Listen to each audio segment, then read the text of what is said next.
wabarakatuh. Bismillahirrahmanirrahim. Alhamdulillahi rabbil alamin. Wa bihi nasta'inu ala umuri dunya waddin. Wassalatu wassalamu ala habibi rabbil alamin. Sayyidina wa habibina wa syafi'ina wa tabibi qulubina Muhammad wa ala alihi wa sahbihi wa man tabi'a hudahu ila yaumiddin. Amma ba'du.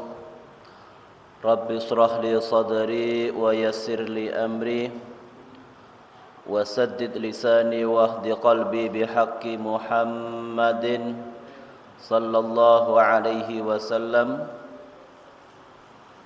Pertama-tama mari kita bersyukur kepada Allah Subhanahu wa taala atas limpahan rahmat, atas limpahan anugerah yang telah Allah Subhanahu wa taala berikan kepada kita semua, sehingga kita dimudahkan oleh Allah Subhanahu wa taala menghadiri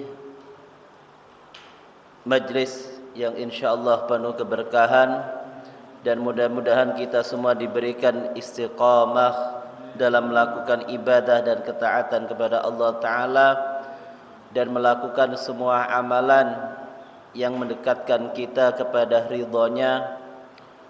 Yang kedua, mudah-mudahan salawat serta salam kita haturkan kepada junjungan kita baginda Nabi Muhammad sallallahu alaihi wasallam. Mudah-mudahan dengan mengkaji hadis-hadis Nabi, tambah kedekatan kita kepada Nabi sallallahu alaihi wasallam, bertambah kenalnya kita kepada baginda Nabi sallallahu alaihi wasallam, dan semakin menambah kecintaan kita kepada Nabi Muhammad sallallahu alaihi wasallam. Pada hadis yang akan kita kaji malam ini, kita sampai kepada hadis yang ke-22 di dalam kitab Arba'in Nawawi. An Abi Abdullah Jabir bin Abdullah Al-Ansari radhiyallahu anhuma, dari sahabat Nabi Abi Abdullah Jabir bin Abdullah Al-Ansari radhiyallahu anhuma, anna rajulan sa'ala Rasulullah sallallahu alaihi wasallam, bahwasanya seseorang bertanya kepada baginda Rasul sallallahu alaihi wasallam. Faqala, maka dia mengatakan, ara'aita in shallaitu shalawatil maktubat wa sumtu ramadan wa ahlaltul halal wa harramtul harama wa lam azid ala dhalika syai'an a'adkhulul jannah? Qala na'am. Seorang sahabat bertanya kepada Nabi sallallahu alaihi wasallam, ya Rasulullah, bagaimana pendapatmu kalau aku hanya mengerjakan sholawat yang fardu, sholawat yang wajib, dan aku hanya berpuasa bulan Ramadan dan menghalalkan yang halal dan mengharamkan yang haram, dan aku tidak menambahkan amalan-amalan yang lain, a'adkhulul jannah, apakah diriku akan masuk surga? Qala na'am. Nabi bersabda, iya. Wa makna haramtul haram, dan arti dari mengharamkan yang haram, ijtanabtuhu, yaitu aku menjauhinya. Dan arti dari ahlaltul halal, menghalalkan yang halal, aku mengerjakan dengan meyakini kehalalannya. Sahabat Jabir bin Abdullah Al-Ansari radhiyallahu an termasuk akabirus sahabah, pembesar para sahabat radhiyallahu an, dan beliau meninggal mati syahid waktu peperangan Uhud.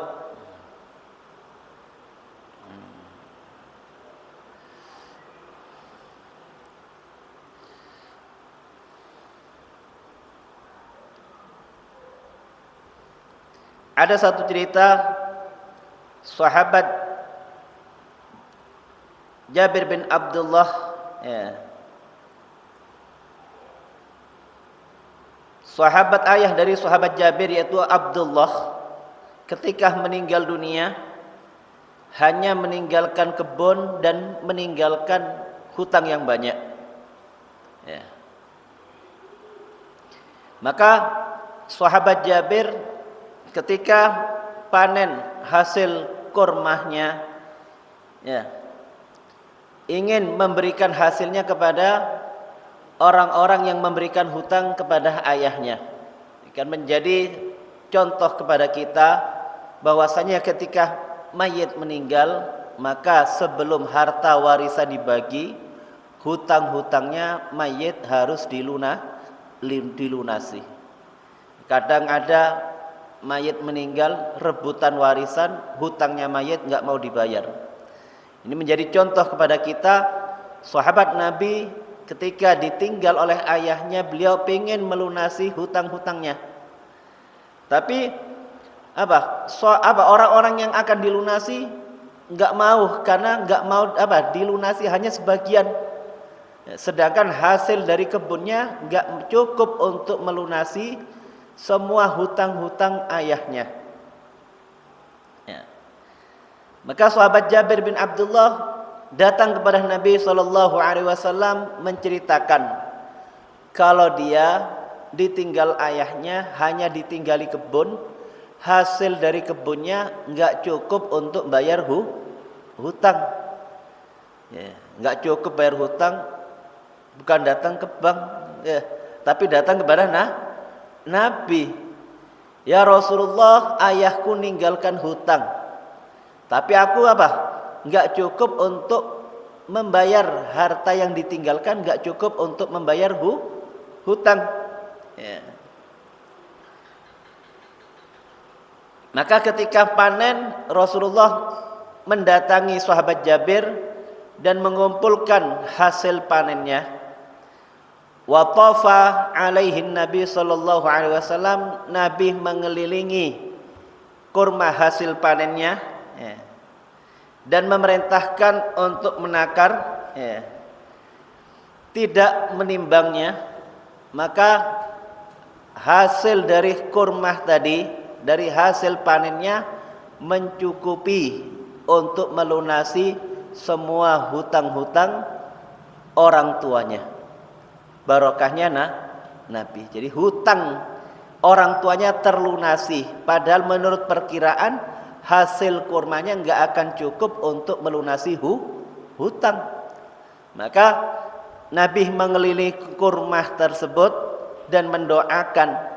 Ternyata kurma hasil panen setelah dijual mencukupi hutang-hutang orang tua. Ini menjadi contoh kepada kita, ya, ketika orang tua meninggal, pertama kali melunasi hutangnya orang tua. Yang kedua, melaksanakan wasiatnya orang tua.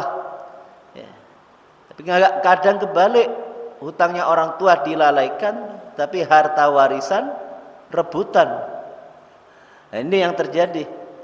Ya, orang tua susah nanti ketika berada di kuburan mendapati anak-anaknya bertengkar hanya untuk warisan, hutangnya orang tua nggak dilunasi. Ya. Ini contoh kepada kita apa yang dilakukan oleh sahabat Jabir radhiyallahu anhu. Nah,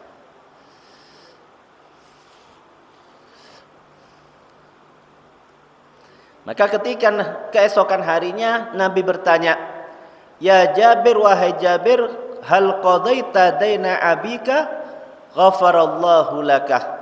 Wahai sahabat Jabir, apakah engkau telah melunasi hutang ayahmu? mudah-mudahan Allah mengampunimu. Ya. Ini merupakan doa dari Nabi. Kenapa? Sahabat Jabir telah melunasi hutangnya.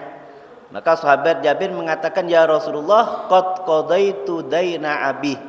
Aku telah melunasi hutang dari ayahku dari hasil panen buah kurma, wazada, dan kurma tadi masih lebih. Ini menunjukkan satu mukjizat Nabi sallallahu alaihi wasallam, kurma yang dikelilingi dan didoakan oleh Nabi lebih. Padahal hasilnya sudah dibuat untuk melunasi hutang orang tuanya.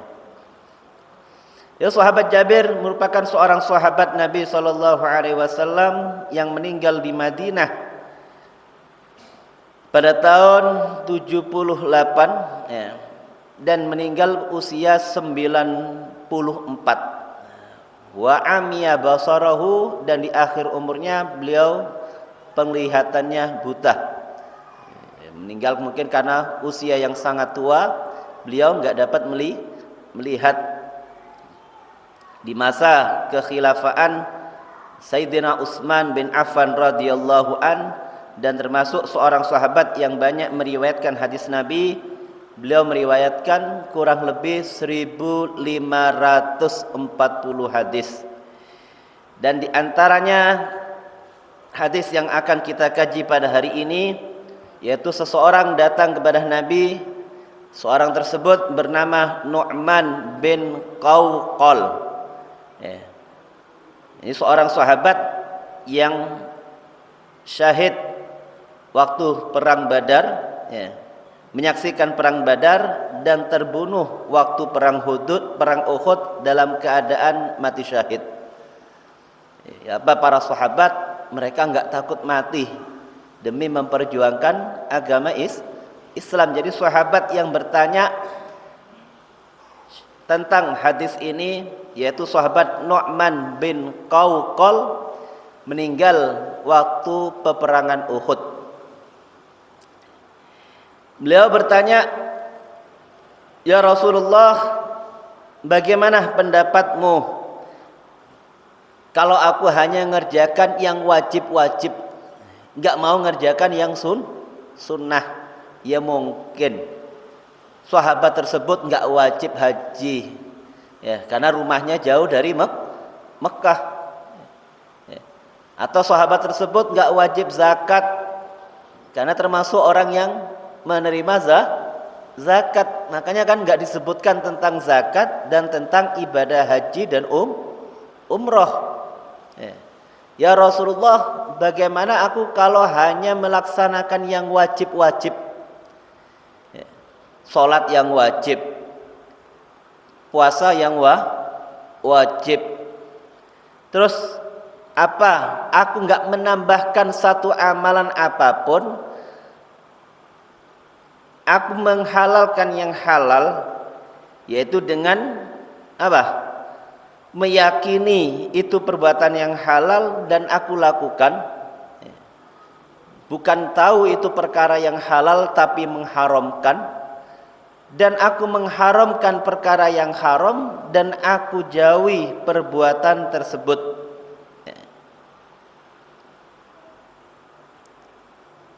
Maka Nabi sallallahu alaihi wasallam beliau bertanya, a'adkhulul jannah, apakah aku akan masuk surga?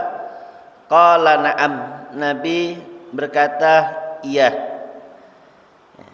Ini termasuk derajat yang paling rendah.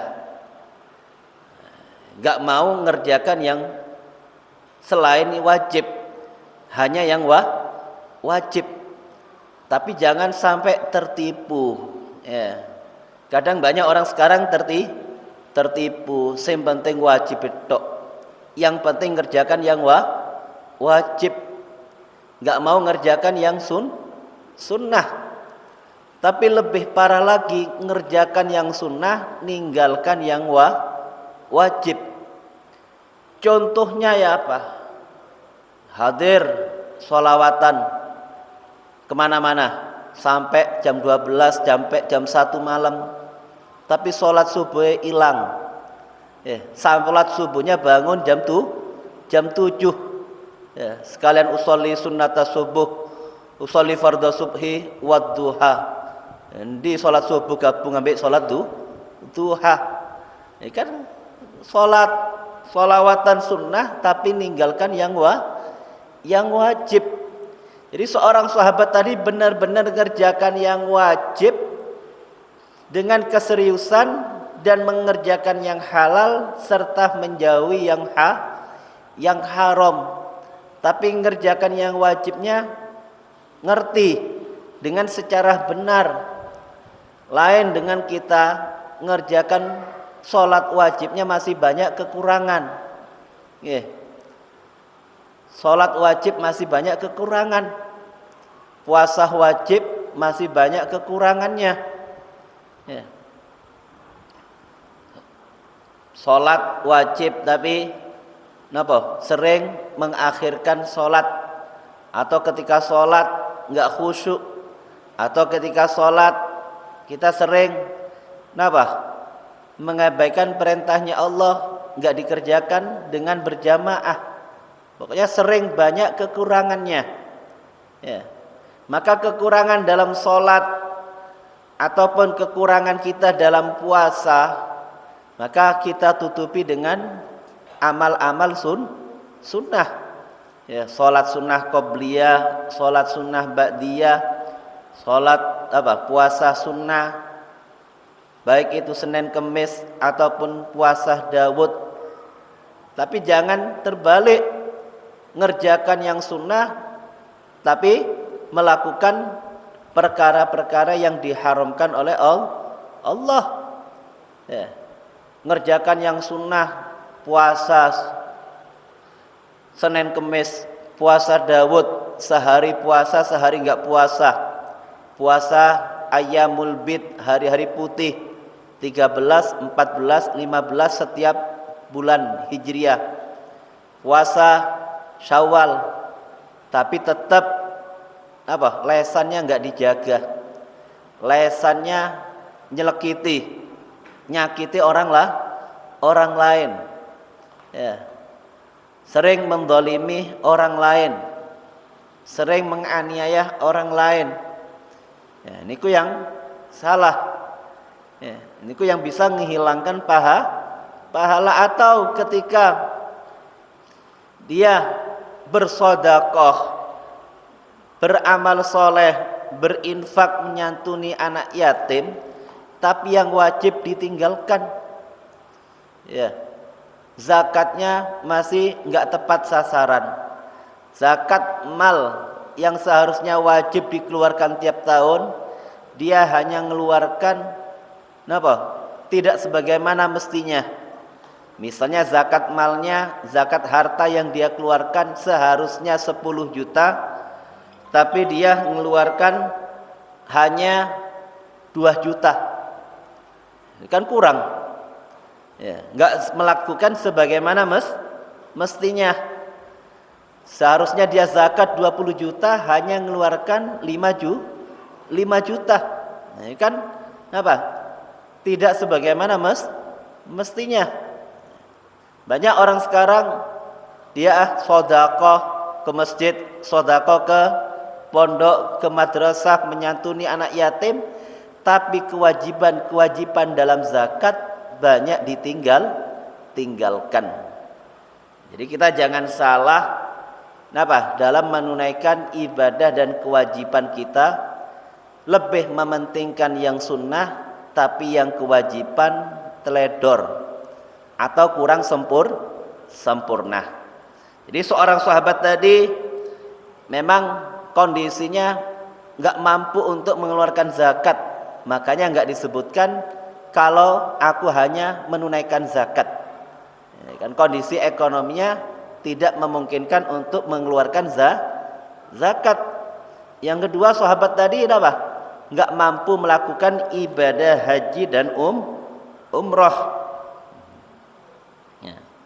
Maka beliau bertanya kepada Rasulullah, apakah dengan hal tersebut diriku bisa selamat, ya, masuk surga. Ya. Maka ini suatu hadis menerangkan suatu amal ibadah yang wajib ini bisa menyebabkan seseorang masuk kepada surganya Allah Ta'ala. Tapi karena ibadah wajib kita banyak kekurangan, maka kita menambal kekurangan yang ada dalam ibadah yang wajib dengan amalan ibadah sunnah.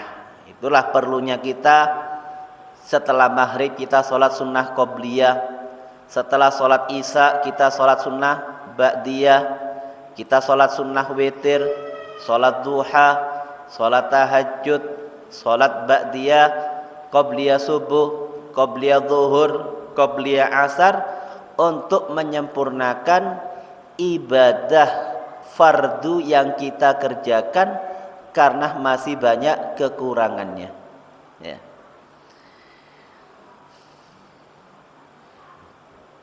Dan amalan yang kita lakukan, ya, ini bukan 100% menyebabkan masuk surga kalau bukan karena rahmatnya Allah. Jadi kita jangan mengandalkan amal perbuatan kita, karena sudah banyak beramal memastikan dirinya menjadi ahlil jannah, memastikan dirinya menjadi penduduk surga. Kan gak ada kepastian apakah amalan yang kita lakukan diterima oleh Allah atau amalan yang kita kerjakan tidak diterima oleh Allah. Sepenting kita kerjakan amal soleh, apa yang menjadi kewajiban kita jangan sampai ditinggalkan. Terutama kita harus perhatian kepada keluarga, anak, istri, ya, kita mengingatkan kepada teman agar jangan sampai lupa atas perintah-perintah Allah. Sampai dulu jadi diceritakan, ya, ada seseorang dari Bani Israel beribadah kepada Allah. Ada seseorang dari Bani Israel beribadah kepada Allah. Jadi Bani Israel itu zamannya Nabi Musa, ya kan? Dan nabi-nabi yang lain, ya kan? Kan banyaknya nabi-nabi itu dari Bani Israel. Keturunan dari Nabi Ishak alaihissalam, ya. Di zaman Bani Israel ada seseorang beribadah di sebuah pulau, ya. Nggak ada seorang pun kecuali dia, dan Allah menumbuhkan sumber mata air dan pohon delima dan pohon-pohon yang lain yang mana halal, ya, kehalalannya terjamin. Minumnya dari sumber mata air, makanannya dari buah-buahan yang ada di sebuah pulau, ya. Dia beribadah di pulau tersebut 500 tahun. Ya, umat terdahulu Allah ngasih umur gak nanggung-nanggung, ratusan tahun. Nabi Nuh 1000 tahun, ya. Umurnya Nabi Nuh itu 50 tahun, ya. Umur nabi-nabi yang lain ratusan tahun. Cuma umurnya umatnya Nabi Muhammad mabaina sittin wa sab'in. Umurnya Nabi Muhammad itu antara 60 sampai 70. Jarang yang lebih dari 70. Ya. Jarang yang lebih dari 70, bisa dihitung. Ini beribadah di sebuah pulau selama 500 tahun dan memohon kepada Allah Ta'ala ayyakbidahu sajidan. Seorang yang ahli ibadah di sebuah pulau, makanan dan minumnya yang jelas dari yang halal, ya. Minta kepada Allah agar dimatikan dalam keadaan sujud, ya. Karena kula mbek panjenengan lek pengen mati dalam keadaan sujud, perbanyak sujud. Pengen meninggal dalam keadaan baca Quran, perbanyak baca Quran. Pengen meninggal dalam keadaan salat, ya perbanyak salat. Makanya idza aradta an tamutah, kalau engkau pengen meninggal dalam keadaan yang engkau inginkan, faaksir, maka perbanyak melakukan hal tersebut. Kan enggak ada yang kita pengen meninggalnya minum khamar. Enggak ada yang pengen meninggalnya dalam keadaan maksiat. Enggak ada yang pengen meninggal dalam keadaan zina. Na'udzubillah. Ya, enggak ada kita yang pengen meninggalnya dalam keadaan menganiaya atau menzalimi orang. Tentunya kita pengen meninggal dalam keadaan husnul khotimah. Tapi perbuatan husnul khotimah itu dikerjakan.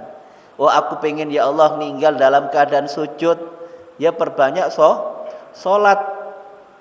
Maka seorang yang beribadah dan memohon kepada Allah Ta'ala meninggal dalam keadaan sujud, dia meninggal dalam keadaan sujud, maka Allah Ta'ala memerintahkan malaikat untuk memakamkan orang tersebut, menguburkan orang tersebut. Kan nggak ada orang, ya. Ketika di hari kiamat, orang yang ibadah 500 tahun didatangkan. Di hari kiamat Allah Ta'ala berfirman kepada orang yang ibadahnya 500 tahun, idhabu ilal jannah birahmati. Wahai malaikat-malaikatku, bawa orang tersebut masuk ke surga dengan rahmatku. Ya. Ibadahnya 500 tahun. Maka orang tersebut mengatakan, ya Rabb, bal bi amali. Ya Allah, aku enggak mau masuk surga dengan rahmatmu, tapi dengan amalku. Ya, dan ibadah 500 tahun.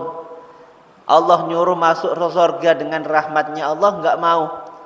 Tapi orang tersebut pengen masuk surga dengan amal ibadahnya.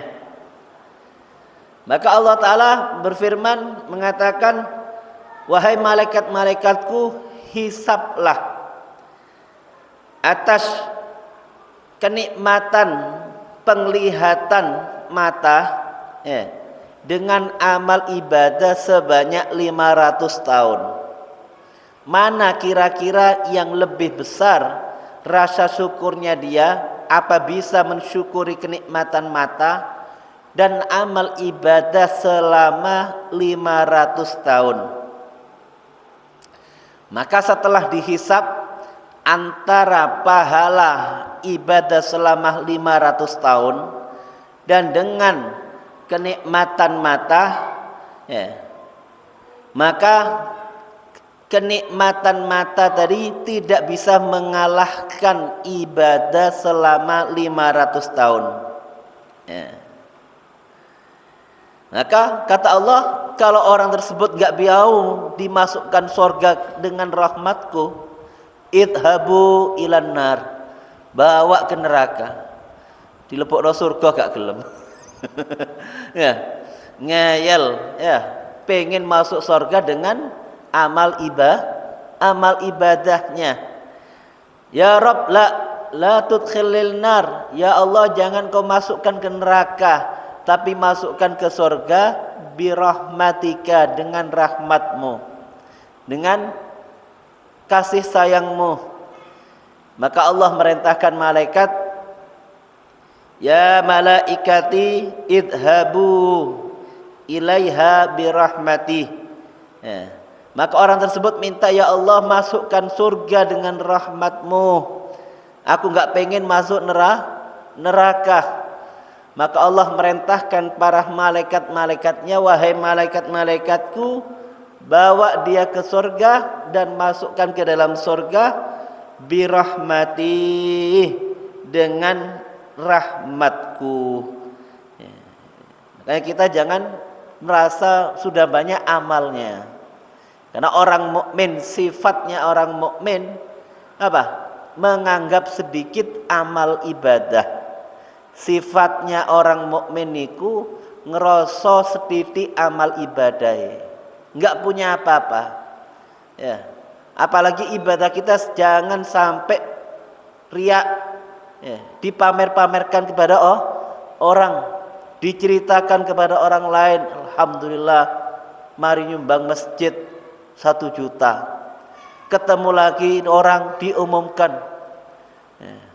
Dia sampai marah kalau namanya nggak disebut waktu pengumuman yang nyumbang jariah. Ya, nama aku nggak disebut.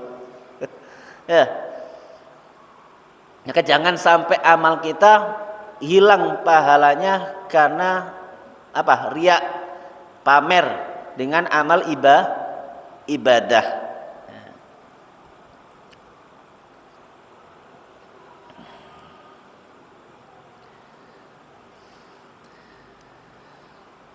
Maka diceritakan bahwasanya seseorang yang masuk surga, ya, Allah memberikan kekuatan mi'atar rajulin, 100 kekuatan seseorang yang ada di dunia diberikan kepada 1 orang di surganya Allah. Ya, dari kuat makan, minum, dia melampiaskan syahwat dan nafsunya. Ya.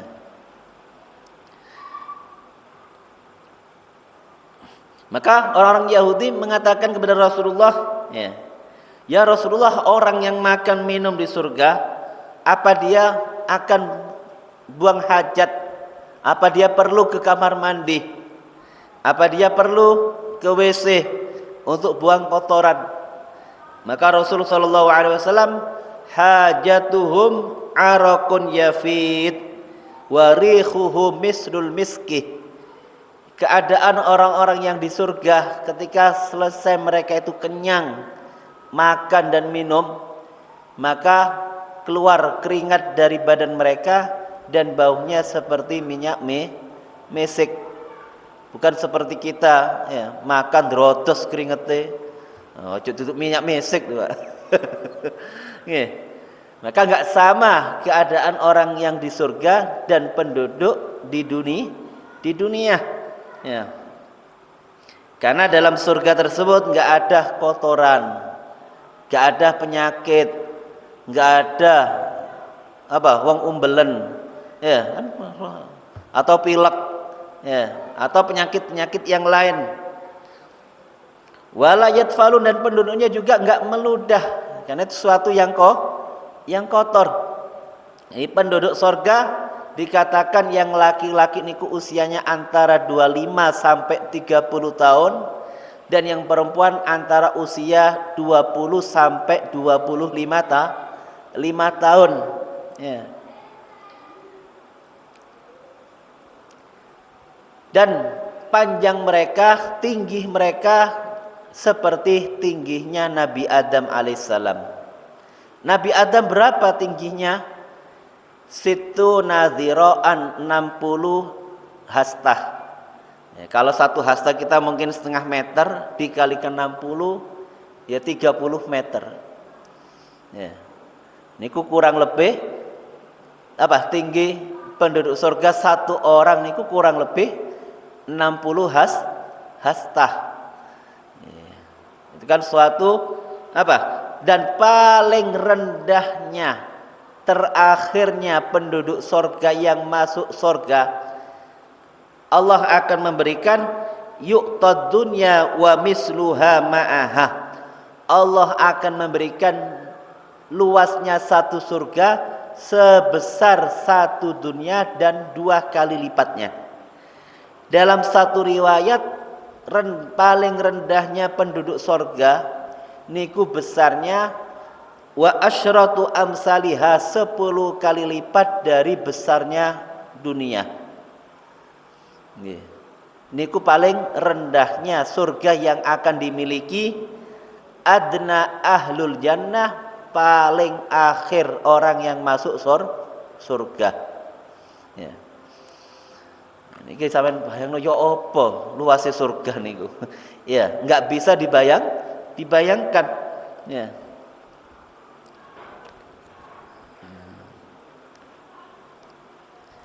Makanya man sa'alal jannah salasa marrah qalatil jannah Allahumma adkhilhul jannah. Orang yang selalu banyak memohon supaya dimasukkan kepada surga paling tidak 3 kali, ya. Allahumma inna nas'aluka ridhaka wal jannah. Ya Allah, aku memohon ridhamu dan surgamu. Maka surga Allah tadi, kan surga niku makhluknya Allah. Surganya Allah tadi berdoa dan mohon kepada Allah, Allahumma adkhilhul jannah. Ya Allah, masukkan orang tadi ke dalam surga. Orang yang selalu mohon kepada Allah supaya dimasukkan kepada surga. Tapi lek gak tahu njaluk surgane Allah, ya ojo ngarep mlebu surga. Ya. Gak pernah minta surganya Allah, gak pernah melakukan amalan yang menyebabkan dia masuk surga, ya akan dijauhkan dari surganya Allah. Waman istajarah, dan orang yang minta perlindungan dijauhkan dari nerakanya Allah. Wa na'udzubika min sakhatika wan nar, dan aku mohon kepadamu dari dijauhkan dari murkanya Allah dan dijauhkan dari nerakanya Allah. Maka neraka niku akan mengatakan, Allahumma ajirhu anni. Ya Allah, orang yang memohon dijauhkan dari neraka, selamatkan dia dari diriku. Jauhkan dia dari neraka. Jangan masukkan kepada neraka. Jangan masukkan kepada diriku. Niku neraka yang mohon kepada Allah, agar orang yang memohon dijauhkan dari nerakanya Allah, agar diselamatkan dari neraka. Nah, niku, maka kita jangan bosan-bosan selalu banyak memohon kepada Allah. Allahumma inna nas'aluka ridhaka wal jannah wa na'udzubika min sakhatika wan nar. Minta didekatkan kepada surganya Allah dan dijauhkan dari amalan-amalan yang menyebabkan seseorang tadi bisa masuk nerakanya Allah. Dan kita mudah-mudahan mengikuti apa yang disabdakan oleh Nabi sallallahu alaihi wasallam, ahlaltul halala wa haramtul harama. Selalu mengerjakan perkara yang dihalalkan oleh Allah, meyakini kalau itu suatu perkara yang halal, maka kita kerjakan. Jangan sampai kita perkara tersebut halal justru diharamkan. Kan banyak sekarang orang yang semaunya sendiri memberikan fatwa, padahal itu halal dalam agama tapi mengharamkan, atau sebaliknya menghalalkan perkara yang telah diharamkan oleh Allah. Sudah jelas dalam Al-Quran, jelas dalam hadis-hadis Nabi, para ulama juga sudah menjelaskan kalau itu adalah perkara yang haram, tapi seenaknya sendiri dia menghalalkan. Mungkin takut jabatannya dicopot, atau takut takut hal-hal yang tidak diinginkan, atau gajinya dikurangi, sehingga dia berani mengharamkan yang halal atau menghalalkan yang haram, ya. Dan mudah-mudahan kita bisa melakukan apa yang diperintahkan oleh Allah Subhanahu wa taala, apa yang diperintahkan Nabi sallallahu alaihi wasallam, dengan banyak berdoa, Allahumma arinal haqqa haqqa warzuqna ittiba'ah wa arinal harama harama warzuqna ijtinabah. Ya Allah, perlihatkan kepada kami apa yang menjadi kehalalan dari semua urusan, dan mudah-mudahan kita bisa mengikutinya, dan kita diperlihatkan perkara-perkara yang haram, dan mudah-mudahan dijauhkan diri kita dan keluarga kita dari perkara yang haram dan kita diselamatkan dari azab dan nerakanya Allah Ta'ala dan dikumpulkan bersama baginda Nabi Muhammad sallallahu alaihi wasallam ala hadhihi niyyah wa ala kulli niyyah salihah jami'ah khairat dunya wal akhirah bisirril Fatihah. A'udzu billahi minasyaitonir rajim. Bismillahirrahmanirrahim. Amin. Ar-Rahmanir-Rahim Maliki yaumiddin iyyaka na'budu wa iyyaka nasta'in ihdinas siratal mustaqim siratal ladzina an'amta 'alaihim ghairil maghdubi 'alaihim waladdallin. Bismillahirrahmanirrahim. Alhamdulillahirabbil alamin. Hamdan yuafi ni'amahu wa kafi mazida ya rabbana lakal hamdu kama yanbaghi li jalali wajhika wa 'azimi sultanik. Alakal hamdu hatta tarda, alakal hamdu idza radda, alakal hamdu ba'da ridha. Allahumma inna nas'aluka salamatan fid din wa afiyatan fil jasad wa ziyadatan fil ilmi wa barakatan fi rizqi wa taubatan qabla al maut wa maghfiratan ba'da al maut. Allahumma hawwin 'alaina fi sakaratil maut wa najata minan nar wal 'afa indal hisab. Rabbana zalamna anfusana wa illam taghfir lana wa tarhamna lanakunanna minal khasirin wa tub 'alaina innaka tawwabur rahim. Rabbana hab lana min azwajina wa dhurriyyatina qurrata a'yunin waj'alna lil muttaqina imama. Allahumma rabbana taqabbal minna innaka antas samiul 'alim wa tub 'alaina innaka tawwabur rahim.